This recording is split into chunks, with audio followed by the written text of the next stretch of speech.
আসসালামু আলাইকুম। সাইদি একাডেমি চ্যানেলের সঙ্গে যারা যুক্ত হয়েছেন সকলের প্রতি শুভকামনা রেখে আমি আবারও ৮০টি কোয়েশ্চেন একটি মডেল টেস্ট উপস্থাপন করার চেষ্টা করছি।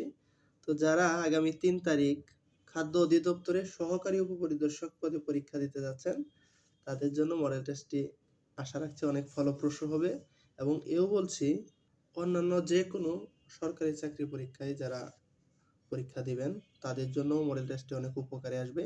কেননা প্রশ্ন যে প্যাটার্ন সরকারি চাকরিতে তা ম্যাক্সিমামই একই।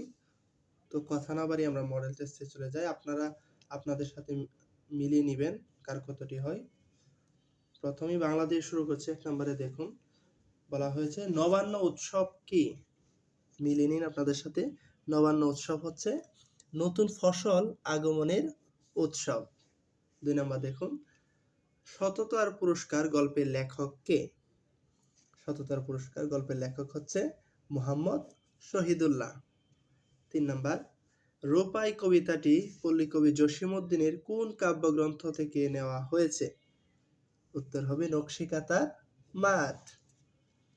৪ নাম্বার দেখুন নদী ও নারী কার রচনা? ৪ নাম্বার নদী ও নারী হচ্ছে হুমায়ুন কবির এর রচনা। ৫ নাম্বার ২১শে ফেব্রুয়ারি নামক প্রথম সংকলনের সম্পাদক কে? উত্তর হবে হাসান হাফিজুর রহমান। ২১শে ফেব্রুয়ারি হাসান হাফিজুর রহমান মনে রাখুন। ৬ যুগ সন্ধিক্ষণের কবি ড্যাশ? যুগ সন্ধিক্ষণের কবি হচ্ছে ঈশ্বরচন্দ্র গুপ্ত। ৭ নাম্বার সংসপ্তক ও সারেংবউ কোন জাতীয় গ্রন্থ? প্রায় আসে এই কোশ্চেনটাও প্রশ্নের প্যাটার্নগুলো আমি বলে দেব আশা করছি। তাহলে দেখুন সংসপ্তক ও সারেংবউ হচ্ছে উপন্যাস ধর্মীয় গ্রন্থ। ৮ নাম্বার পাখি সব করে রব রাতি পোহাইল উক্তিটির রচয়িতা কে? ৮ নাম্বার মিলিয়ে নিন। উত্তর হবে মদন মোহন তর্কালঙ্কারের উক্তি। ভেরি ইম্পর্টেন্ট একটা কোটেশন। ৯ নাম্বার দেখুন রাজলক্ষ্মী চরিত্রের স্রষ্টা ঔপন্যাসিক ড্যাশ? ৯ নাম্বার উত্তর হবে শরৎচন্দ্র চট্টোপাধ্যায়। ১০ নাম্বার বড়াই ও রাধা চরিত্রদ্বয় এর স্রষ্টা কে? ১০ নাম্বার উত্তর হবে চণ্ডীদাস। ১১ নাম্বার হ বর্ণে দথিত ধ্বনিটি কণ্ঠনালীতে উৎপন্ন হয় বলে মূলত তাকে কি বলে? মিলিয়ে নিন। উত্তর হবে ঊষ্মঘোষ ধ্বনি। ১২ নাম্বার কোনটি অবিশ্রুতি? ধ্বনি বিপর্যয় থেকে প্রত্যেকটা এক্সামে প্রশ্ন থাকে, ধ্বনি বিপর্যয় অংশটা ইভেন বিসিএসও থাকে। তো দেখুন ১২ নাম্বার উত্তর হবে মাছুয়া মেছু, এটা হচ্ছে অবিশ্রুতি। ১৩ নাম্বার কোন বানানটি শুদ্ধ? উত্তর হবে মাস্টার, দন্তেশ ট আকার মাস্টার। তাহলে দেখুন ১৪ নাম্বার শুদ্ধ অশুদ্ধ থেকে প্রশ্ন থাকে প্রত্যেকটা এক্সামে, আশা রাখছি ৩ তারিখেও থাকবে। কোনটি রুড়ি শব্দ থেকে প্রশ্ন থাকে? রুড়ি যৌগিক যুগর এই অধ্যায়টা দেখে নেবেন। রুড়ি শব্দ, তাহলে দেখুন উত্তর হবে বাঁশি। ১৫ নাম্বার দুপাকে কাপড় দাও দুপাকে কোন কারকে কোন বিভক্তি? ১৫ নাম্বার উত্তর হবে কর্মকারকে চতুর্থ বিভক্তি। ১৬ নাম্বার দেখুন সংলাপ এর সন্ধি বিচ্ছেদ কোনটি? উত্তর হবে সমযোগ লাভ, সন্ধি বিচ্ছেদ থেকে প্রশ্ন থাকে। ১৭ নাম্বার কুলি শব্দের স্ত্রীবাচক শব্দ কোনটি? ১৭ নাম্বার উত্তর হবে কামিন। স্ত্রীবাচক জেন্ডার থেকে প্রশ্ন ইংলিশে যেমন থাকে বাংলাতেও থাকে। ১৮ নাম্বার ইতর এর বিপরীতার্থক শব্দ কোনটি? ভেরি ইম্পর্টেন্ট, ইতর প্রায় আসে। ইতর ভদ্র, বিপরীতার্থক শব্দ থেকে প্রশ্ন থাকে। ১৯ নাম্বার লোচন এর প্রতিশব্দ কোনটি? লোচন এর প্রতিশব্দ হচ্ছে চোখ। ২০ নাম্বার লাভ করার ইচ্ছা এক কথায় প্রকাশ হবে ড্যাশ? লাভ করার ইচ্ছা লিপ্সা, এক কথায় প্রকাশ থেকে কিন্তু প্রশ্ন থাকে, রিপিট হয় প্রশ্ন, এটাও মনে রাখুন। এবার ইংলিশ প্রশ্নে চলে আসছে। ইংলিশ প্রশ্নগুলো দাগানোর সময় বাংলা বুঝে বুঝে দাগাবেন, তাহলেই প্রশ্নের আনসার হওয়ার সম্ভাবনা বেশি থাকবে। আরেকটা কথা, আমার চ্যানেলে যারা নতুন যুক্ত হয়েছেন তাদের যদি আমার এই পরিশ্রম, সামান্য পরিশ্রম কোনো উপকারে এসে থাকে, তাহলে চ্যানেলটি দয়া করে সাবস্ক্রাইব করে আমাকে সাপোর্ট দিবেন। আর যারা পূর্ব থেকে যুক্ত হয়ে আমাকে সাপোর্ট দিচ্ছেন, তাদেরকে আবারও স্বাগতম জানাচ্ছি, ধন্যবাদ জানাচ্ছি। তাহলে দেখুন 21 number, good students are mindful dash there students. তাহলে দেখুন কোনটা আনসার হবে, উত্তর হবে অফ। প্রিপোজিশন থেকে কিন্তু প্রশ্ন থাকবে। বাংলাটা দেখুন, গুড স্টুডেন্টস ভালো ছাত্ররা, আর মাইন্ডফুল খুবই সতর্ক, অর্থাৎ সতর্ক মনোযোগী, ড্যাশ দেয়ার স্টাডিজ তাদের অধ্যয়নের ব্যাপারে। তাহলে অধ্যয়নের, পড়ালেখার, স্টাডি অর্থ অধ্যয়ন বা পড়ালেখা, তাহলে পড়ালেখার বলছে, পড়ালেখা র যুক্ত, আমরা জানি অফ যখন যুক্ত হবে তখনই র যুক্ত হয়ে যাবে। তাহলে পড়ালেখার ব্যাপারে তারা, অর্থাৎ ভালো ছাত্ররা খুবই মনোযোগী, এটা বোঝাচ্ছে। অনেকে টু দিতে পারেন, কিন্তু এখানে টু হবে না, উত্তর হবে of. 22 number, the synonym of prohibit dash. Prohibit অর্থ হচ্ছে কি, প্রহিবিট অর্থ হচ্ছে নিষেধ। তাহলে এর সিনোনিম সমার্থক শব্দ কি হবে, উত্তর হবে ব্যান। ব্যান অর্থ নিষিদ্ধ, প্রহিবিট অর্থ নিষেধ, নিষিদ্ধ। 23 নাম্বার দেখুন, দ্য অ্যান্টোনিম অফ নেবুলোস। নেবুলোস এর অ্যান্টোনিম কি? অ্যান্টোনিম বিপরীত শব্দ, নেবুলোস অর্থ হচ্ছে অস্পষ্ট। তাহলে এর অ্যান্টোনিম অবশ্যই স্পষ্ট হবে, উত্তর হবে clear. 24 number, the old man was running fast, here fast is and dash. Synonym antonym থেকে যেমন প্রশ্ন থাকে প্রত্যেকটা এক্সামে, পার্টস অফ স্পিচ থেকেও প্রশ্ন থাকে। তাহলে দেখুন এখানে ফার্স্ট কোন কি হবে, কোন পার্টস অফ স্পিচ হবে, অ্যাডজেক্টিভ, অ্যাডভার্ব, ভার্ব, নাউন, কোনটা হবে, উত্তর হবে adverb.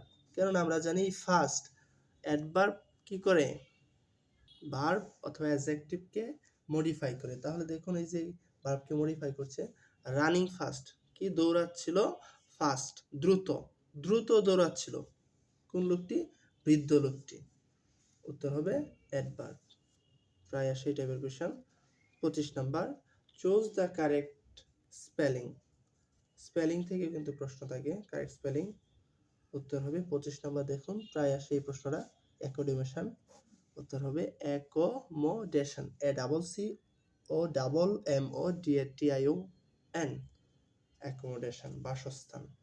26 number, the correct translation. মানুষ মাত্রই ভুল করে, ট্রান্সলেশন থেকে কিন্তু প্রশ্ন থাকে মাঝে মধ্যে। তাহলে মানুষ মাত্রই ভুল করে, টুয়ার ইজ হিউম্যান, উত্তর হবে গ।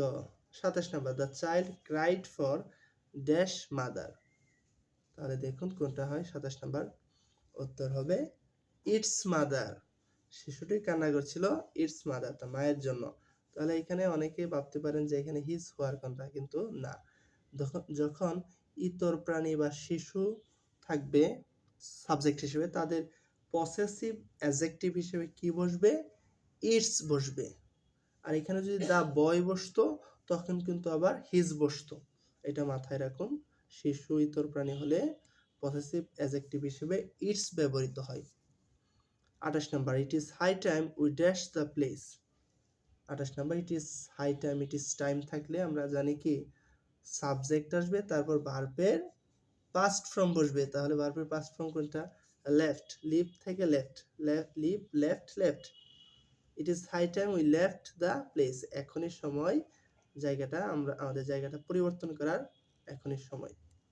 29 নাম্বার, ক্যাপিটাল পানিশমেন্ট মিনস। 28-এর যে it is time, it is high time, প্রায় বিভিন্ন চাকরিতেই নিয়মটা আসে, মনে রাখুন। 29 number, capital punishment means dash. Capital punishment অর্থ হচ্ছে মৃত্যুদণ্ড, এটা প্রায় আসে, রিপিট হয় প্রশ্নটা, মৃত্যুদণ্ড। তাহলে উত্তরটা কি হবে, ডেথ পেনাল্টি, উত্তর ডেথ পেনাল্টি। 30 নাম্বার দেখুন, the police are looking dash the case.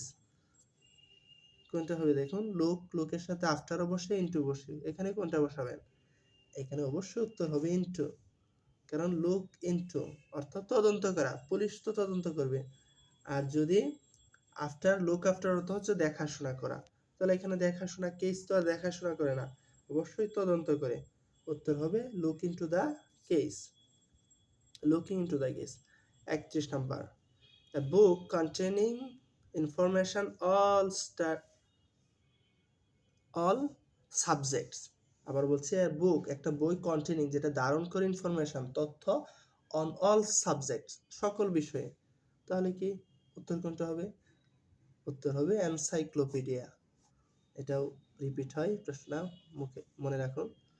আপনার ইংলিশে যে এক কথায় প্রকাশের যে প্রশ্নটা, সেখান থেকে প্রায় একটা না একটা প্রশ্ন থাকেই এক কথায় প্রকাশের টপিকটা থেকে, একটু দেখে নেবেন। তাহলে এনসাইক্লোপিডিয়া অর্থ হচ্ছে বিশ্বকোষ। আর ডিকশনারি অনেকে দিয়ে দিতে পারেন, ডিকশনারি অর্থ হচ্ছে কিন্তু শব্দকোষ।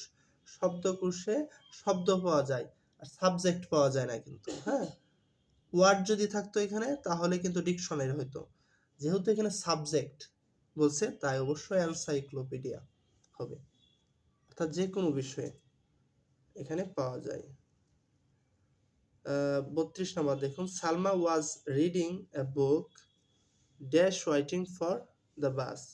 32 নম্বর কোনটা হবে দেখুন, সালমা ওয়াজ রিডিং এ বুক, সালমা একটা বই পড়ছিল, dash waiting for the bus, বাসের জন্য অপেক্ষা। তাহলে কি হবে? উত্তর অবশ্যই হবে হোয়াইল।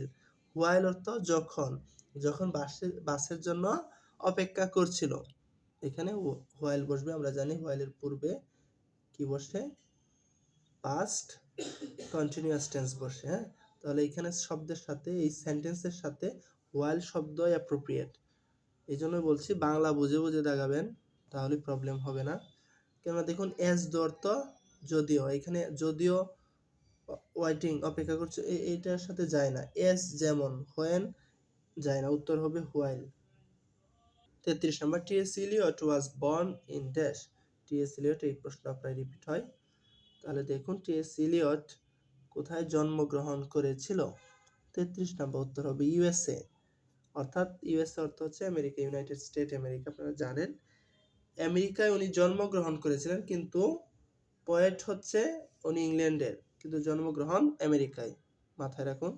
34 নম্বর, do not shut the door, passive form is dash. 34 নম্বর, তাহলে অ্যাক্টিভ প্যাসিভ থেকে কিন্তু প্রশ্ন আসে, উত্তর হবে let not the door be shut. আপনারা জানেন শুরুতে লেট চলে আসবে প্যাসিভ করার সময়। 35 নাম্বার, যেহেতু ইম্পারেটিভ সেন্টেন্স, তাই শুরুতে লেট বসবে প্যাসিভ করার সময়। তারপর এখানে যেহেতু নট আছে, নট বসছে, তারপর দ্য ডোর অবজেক্ট সাবজেক্ট হয়ে যায় প্যাসিভ করার সময়, তাহলে সাবজেক্ট নিয়ে আসছি দ্য ডোর, তারপর বি বসবে, যেহেতু প্যাসিভ করার সময় বি আসবে, বি, তারপর বাড়বে পাস্ট পার্টিসিপল, শাট শাট শাট, শাটই হবে। 35 number, I asked him dash he was calling. 35 number উত্তর মিলে নিন, উত্তর হবে হোম। আই আস্কড হিম, আমি তাকে জিজ্ঞাসা করেছিলাম, হোম, যাকে, হি ওয়াজ কলিং, সে ডাকছিল। তাহলে এখানে যাকে অর্থে হোমে এখানে অ্যাপ্রোপ্রিয়েট সেন্টেন্সের সাথে, কেননা হু অর্থ যে, হুম, হুজ অর্থ যার, নান অর্থ কেউই না, তাহলে হু কে এটার সাথে মিলে না, হুজ যার এটার সাথেও অর্থের মিল নেই। দেখুন তাহলে আই আস্কড হিম হুম, যাকে, হি ওয়াজ কলিং, সে ডাকছিল। আমি জিজ্ঞাসা করেছিলাম, আস্কড অর্থ জিজ্ঞাসা করা, হিম তাকে, হুম যাকে, হি ওয়াজ কলিং সে ডাকছিল। 36 নম্বর, she told me his name after he dash। এই প্রশ্নগুলো ভেরি ইম্পর্টেন্ট, বাংলা বুঝে বুঝে দেখাবেন। এই দেখুন এই আফটার বিফোরের নিয়মটা এমন কোনো এক্সাম নেই যে একটা না একটা আসে না। কন্ডিশনাল থেকে বিফোর আফটারের নিয়ম থেকে প্রত্যেকটা এক্সামে প্রশ্ন থাকে, এগুলো দেখে নেবেন। এই যে আফটারের পরে আমরা জানি পাস্ট পারফেক্ট টেন্স হবে, আর বিফোরের পূর্বে পাস্ট পারফেক্ট টেন্স হবে। তাহলে আফটারের পরে পাস্ট পারফেক্ট টেন্স এখানে কোনটা আছে? আমরা পাস্ট পারফেক্ট টেন্সের স্ট্রাকচার জানি, সাবজেক্ট প্লাস হেড প্লাস ভার্বের past participle form plus object. তাহলে এই যে উত্তর had left. She told me his name after he had left। এটাও বলে দিচ্ছি যে আফটারের পূর্বে পাস্ট ইনডিফিনিট হবে, আবার বিফোরের পরে পাস্ট ইনডিফিনিট হবে, কিন্তু বিফোরের পূর্বে পাস্ট পারফেক্ট টেন্স হবে, আফটারের পরে পাস্ট পারফেক্ট টেন্স হবে। মনে রাখুন, এক অংশে পাস্ট ইনডিফিনিট, অপর অংশে পাস্ট পারফেক্ট, বিফোর আফটারের নিয়ম। 37 I have dash interest in the matter. 37 number উত্তর হবে no interest. I have no interest, আমার কোনো ইন্টারেস্ট নেই, ইন দ্য ম্যাটার, এই বিষয়ে। এটা আসে নো না নট বসাবেন, এটা নিয়ে বেজার লাগে, এখানে নো হবে। 38 number it is you who dash to blame. কোনটা হবে দেখুন, ইট ইজ ইউ, এটাই তুমি, হু ড্যাশ টু ব্লেম, উত্তর হবে আর। এই ইউ অনুসারে এখানে ভার্ব বসবে, তাহলে ইউ এর সাথে আর হয় আমরা জানি। It is you who are to blame, যাকে দোষারোপ করা হয়েছে, এটাই তুমি, এরকম অর্থ প্রকাশ করছে। 39 নাম্বার দ্য হ্যান হ্যাজ ড্যাশ 10 eggs। হ্যান অর্থ মুরগি, মুরগিটি হ্যাজ, এখানে টেন্স অনুসারে কিন্তু প্রশ্ন আসছে, তাহলে কোনটা হবে এখানে, যেহেতু ইগ তাহলে নিশ্চয় ডিম পাড়ার সাথে সম্পর্ক, মুরগিও যেহেতু আছে, তাহলে কোনটা হবে লে লেট লেট, যেহেতু এখানে has present perfect tense, subject plus has plus ভার্বের পাস্ট পার্টিসিপল ফর্ম, নিজে যেহেতু মুরগি নিজেই কাজটি করতেছে, ডিম তো নিজেই পারে নাকি, তাহলে উত্তর হবে লেট, লেট লেট, দ্য হ্যান হ্যাজ লেট 10 eggs, মুরগি 10টা ডিম পেড়েছে, যদিও অনেক মুরগি আরো বেশিও ডিম পারে, একটা না গ্রামের মুরগি 20-22টা ডিমও দেয়। তো দেখুন এখানে যেহেতু 10টা দিচ্ছে, আমরা 10টাই একসাথে বলতে একটা না, আমরা একসাথে ভেবে নিয়ে না, একসাথে একটাই দেয়। তো 40 নম্বরের প্রশ্নটা he talks as if he dash everything. এই অ্যাজ ইফ এর নিয়মটা প্রায় আসে 40 number, very important as if এর নিয়মটা। হি টক্স অ্যাজ ইফ, সে কথা বলে অ্যাজ ইফ যেন হি নিউ এভরিথিং, সে সব জানে। অ্যাজ ইফ এর পরে আমরা এটা মনে রাখবো যে ভার্বের পাস্ট পার্টিসিপল ফর্ম হবে, সরি পাস্ট ফর্ম বসবে, ভার্বের পাস্ট ফর্ম বসবে, সাবজেক্ট প্লাস ভার্বের পাস্ট ফর্ম, এটা ওই যে আপনার ইট ইজ হাই টাইমের মতো নিয়মটা মনে রাখি, অ্যাজ ইফ এর পরে সাবজেক্ট প্লাস ভার্বের পাস্ট ফর্ম। এবার আমি সাধারণ জ্ঞান অংশটা দেখাচ্ছি, আপনারা লাস্টে গণিতের অংশটা দেখাবো। 61 নাম্বার বাংলাদেশের কোথায় সর্বনিম্ন বৃষ্টিপাত হয়, ভেরি ইম্পর্টেন্ট, প্রায় আসে। 61 নাম্বার দেখুন উত্তর হবে নাটোরের লালপুর। তেজ কাঁঠাল কখন হয়, 62 নাম্বার উত্তর হবে চন্দ্র সূর্য পৃথিবীর সমসূত্রে থাকলে। 63 নাম্বার কর্ণফুলী নদী কোথা থেকে উৎপন্ন হয়েছে, উত্তর হবে লুসাই পাহাড় থেকে। এই প্রশ্নটা আসে কোন নদী কোথা থেকে উৎপন্ন হয়, দেখে নেবেন ব্রহ্মপুত্র কোথা থেকে, কর্ণফুলী, পদ্মা, গঙ্গা পদ্মা একটাই। 64 নাম্বার ব্রডগেজ রেলপথের প্রস্থ কত, ব্রডগেজ রেলপথের প্রস্থ হচ্ছে 1.68 মিটার। 65 নিচের কোনটি যমুনার উপনদী, যমুনার উপনদী হচ্ছে আত্রাই। 66 আর্যদের পরিবারের ধরন কি ছিল, 66 উত্তর হবে আর্যদের পরিবারের ধরন ছিল পিতৃতান্ত্রিক। আপনার যে ক্ষুদ্র নৃগোষ্ঠীর যে টপিকটা আছে সেখান থেকে প্রতিবার প্রশ্ন থাকে, দেখে নেবেন গারো, মণিপুরী, এদের বাসস্থান কোথায়, আবার এদের ধর্মীয় উৎসব কি, এগুলো একটু দেখে নেবেন যেহেতু পরীক্ষা এখনো সময় রয়েছে। 67 নাম্বার কাকে সেন্ট হুলনা দ্বীপে নির্বাসন দেওয়া হয়েছিল, 67 উত্তর হবে নেপোলিয়নকে। 68 নাম্বার দেখুন কার শাসনামলে মুসলিম শাসনের খুব প্রসার ঘটে, 68 উত্তর হবে হযরত উমর রাদিয়াল্লাহু তাআলা আনহু। 69 নাম্বার দেখুন চন্দ্রদ্বীপ বাংলাদেশের কোন অঞ্চলের নামের সাথে জড়িত, ভেরি ইম্পর্টেন্ট। 69 নাম্বার উত্তর হবে বরিশাল, এটি প্রায় আসে, এই যে কোন জেলার পূর্ব নাম কোনটা এগুলো আসে, দেখে নেবেন। 70 নাম্বার শাহ সুলতান রুমি ছিলেন একজন বিখ্যাত সুফি দরবেশ। 71 নাম্বার বীমা অধিদপ্তরের বর্তমান নাম কি, উত্তর হবে বীমা নিয়ন্ত্রণ কর্তৃপক্ষ। 72 নাম্বার বাংলাদেশ থেকে রপ্তানি হওয়া প্রথম সমুদ্র জাহাজের নাম কি, উত্তর হবে স্টেলা মেরিস 73 নাম্বার, বাংলাদেশ আন্তর্জাতিক বিমানবন্দরের সংখ্যা কতটি? ভেরি ইম্পর্টেন্ট, এটা আসে, উত্তর হবে 3টি, আপনারা জানেন। 74 নাম্বার, রাখাইন উপজাতিদের অধিক বাস কোথায়, কোন জেলায়? উত্তর হবে কক্সবাজার জেলায়। 75 নাম্বার, বাংলাদেশের সংসদীয় গণতন্ত্র প্রতিষ্ঠিত হয় ড্যাশ, উত্তর হবে দ্বাদশ সংশোধনীর মাধ্যমে। 76, এফবিআই কোন দেশের গোয়েন্দা সংস্থা? ভেরি ইম্পর্টেন্ট, এটা প্রায় রিপিট হয়, উত্তর হবে যুক্তরাষ্ট্রের। 77, বঙ্গভবন কোথায় অবস্থিত? এটাও খুব গুরুত্বপূর্ণ। বঙ্গভবন কোথায় অবস্থিত? উত্তর হবে 77, আপনাদের কাছে অপশন দিচ্ছি, দিলকুশা মতিঝিলে এটা অবস্থিত। 78 নম্বর, ভারত ও পাকিস্তানের মধ্যে নিরূপিত সীমারেখার নাম কি? Very important. 78 নম্বর, উত্তর হবে রেড ক্লিফ। এটা যে কতবার প্রশ্নে রিপিট হয় বলার বাহিরে, অর্থাৎ রিপিটেশন হওয়া সরকারি চাকরি এটা কমন বিষয়, কেননা প্রশ্ন কোথা থেকে, নতুন প্রশ্ন ইনক্লুড করার তো কিছু নেই, তাই ঘুরিয়ে ফিরে ওই প্রশ্নগুলোই করে, জাস্ট সাম্প্রতিকগুলো নতুন আনে। 69 নম্বর, আরেকটা কথা বলে দিচ্ছি, যারা 3 তারিখে সহকারী উপপরিদর্শকে পরীক্ষা দিতে যাচ্ছেন তাদের জন্য আমার যে পূর্ববর্তী উপপরিদর্শকের জন্য যে মডেলগুলো খাদ্য অধিদপ্তরের, সেই মডেলগুলো দেখেন, আশা রাখছি আপনারা অনেক উপকৃত হবেন, কেননা প্রশ্নের প্যাটার্ন কিন্তু একই সিস্টেম, দেখবেন প্রশ্ন প্রায় সেম টাইপ হবে। আর পাশাপাশি আপনারা যেই উপপরিদর্শকের যে প্রশ্নটা, অর্থাৎ 19 তারিখে যে পরীক্ষাটা হয়েছে সেই প্রশ্নটা সমাধান করতে পারেন, আমার চ্যানেলে দেওয়া রয়েছে, আপনারা দেখলেই পাবেন, ভিডিও অপশনে যান, প্রশ্নের প্যাটার্নটা আগে থেকে জেনে রাখুন। আর মডেলগুলো, বাকি মডেলগুলো উপপরিদর্শকের যে মডেলগুলো দেওয়া আছে ওইগুলো সলভ করতে থাকুন, অনেক নিয়ম দেওয়া রয়েছে ইংলিশের। তাহলে দেখুন 69 নাম্বার, নিউজিল্যান্ডের আদিবাসীদের কি বলা হয়?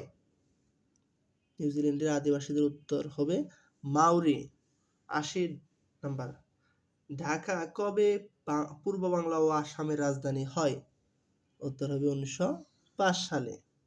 41 নাম্বার, এবার গণিতের অংশটা আমি এক এক করে দেখাবো, আপনারা আপনাদের ভিডিও পোস্ট রেখে অঙ্কের সমাধানগুলো নিজেরাই করুন, যেহেতু অঙ্কের অনেক সময় লাগে, দেখানোর লং টাইম হয়ে যাবে। আপনারা প্রশ্নের প্যাটার্নগুলো দেখুন অঙ্কের, তাছাড়া নিজেরা করুন। এই দেখুন 41, আমি লাস্টে আনসার দিয়ে দেব, তখন মিলিয়ে নেবেন। 42 দেখুন, অনুপাত থেকে প্রশ্ন আসবে, অনুপাত দেখুন, অনুপাতের প্রশ্ন থেকে, টপিক থেকে প্রশ্ন থাকবে, দেখুন অনুপাত ইজি, জাস্ট অঙ্কগুলো করুন নিজেরা একটু মনোযোগ দিয়ে। ক ও খ এর বেতনের অনুপাত 7:5। ক খ অপেক্ষা ক খ অপেক্ষা, অর্থাৎ ক খ এর চেয়ে 400 টাকা বেতন বেশি পেলে খ এর বেতন কত? তাহলে আমরা দেখি এখানে 7:5 আছে, তাহলে এখানে কর অনুপাত হচ্ছে 7, খর অনুপাত হচ্ছে কত? 5, তার মানে কর অনুপাত 2 অনুপাত বেশি। তাহলে 2 অনুপাত যদি বেশি আসে তাহলে 2 অনুপাত সমান সমান যদি 400 হয়, তাহলে 1 অনুপাত সমান কত? 1 অনুপাত সমান হচ্ছে 200। তাহলে আমরা ক্ষয়ের বেতন ইজিলি পাওয়া যায়, তাহলে 5 অনুপাত সমান সমান কত? অবশ্যই 1000 হবে। 5 দুগুণে 10, অর্থাৎ 1000। অঙ্কগুলো নিজেরা করুন, এখনো অনেক দিন বাকি পরীক্ষার, এই টাইমের মধ্যে যথেষ্ট টাইম, এই টাইমের মধ্যে আপনারা অঙ্কগুলো এবং আমার অন্যান্য মডেলগুলো আপনাদের উপকারে আসবে, এগুলো দেখতে থাকুন। অন্যান্য আমি বিভিন্ন পরীক্ষার জন্য মডেল দিয়েছি, ওই মডেলগুলো দেখুন আপনারা, আশা রাখছি আপনারা ক্ষতিগ্রস্ত হবেন না, উপকারী হবেন, উপকৃতই হবেন মডেলগুলো দেখলে। ইংলিশের বিভিন্ন নিয়ম ব্যাখ্যা সহ দেওয়া রয়েছে, আবার বাংলা, সাধারণ জ্ঞান, এগুলো থেকে আপনারা নিজেদের প্রস্তুতি যাচাই করতে পারবেন, যেহেতু প্রত্যেকটা চাকরির প্রশ্নের প্যাটার্ন একই থাকে, তাই বলছিলাম আর কি। তো দেখুন 43, 44, 45, এই যে আপনার সমানুপাত থেকে প্রশ্ন থাকবে। 46, আপনারা ভিডিও পোস্ট করে অঙ্কগুলো করুন। 47, 48, পার্সেন্টেজ থেকে প্রশ্ন থাকবে 49, 51, 52, 53 নম্বর এই পিতা পুত্রের যে গড় সংখ্যাটা এই গড় থেকে প্রশ্ন আসবে। মান নির্ণয় থেকে প্রশ্ন আসবে। জাস্ট সূত্রগুলো মুখস্থ করেন। এক কিউব বিয়োগ কিউবের সূত্র অনুসারে বসায় দেন, মান বের হয়ে যাবে। 54, 55, 56, 57, 58, 59, 60 পার্সেন্টেজ থেকে প্রশ্ন আসবে। এবার আনসারগুলো মিলিয়ে নিন আপনাদের সাথে, নিজেদের সাথে। 41, 42, 42 70 ক, 43, 44, 45, 46 দেখুন, 47, 48, 49,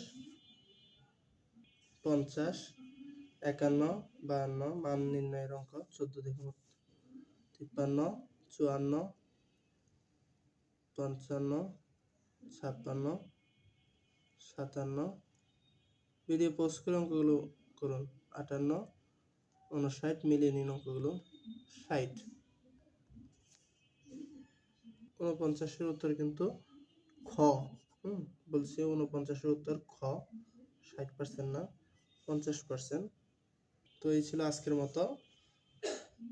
তো এতক্ষণ সঙ্গে থাকার জন্য সকলকে ধন্যবাদ।